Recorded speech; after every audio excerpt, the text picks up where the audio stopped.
আজ কি রান্না করলে মা? কোথায় গেছিলে তুই? একটু বাইরের দিয়ে গেছিলাম মা। কি রান্না করলে আজকে? খেলা চালিয়ে এসছে। হ্যাঁ। শুভ দুপুর বন্ধুরা, আজকে আমাদের এখানে একটু বৃষ্টি বৃষ্টি ওয়েদার, ঠান্ডা ঠান্ডা ছিল বলে ইচ্ছা হলো খিচুড়ি করবার। খিচুড়ি করেছি বন্ধুরা। কি কি দিয়ে করেছো?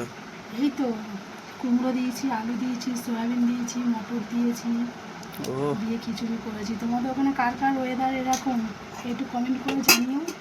খিচুড়ি করেছি। আর কি করেছো মা? খিচুড়ির সাথে আর কিছু করেছো? হ্যাঁ করেছি তো। কি করেছো মা? এই তো বেগুন ভাজা করেছি, আর গোল গোল আলু ভাজা। আলু ভাজা। আলু ভাজা খেতে ভালোবাসিস, ওই জন্য আলুর মতো ভাজা করেছি। আবার কিছু করেছো নাকি? আর পাঁপড় ভাজা। পাঁপড় করেছো?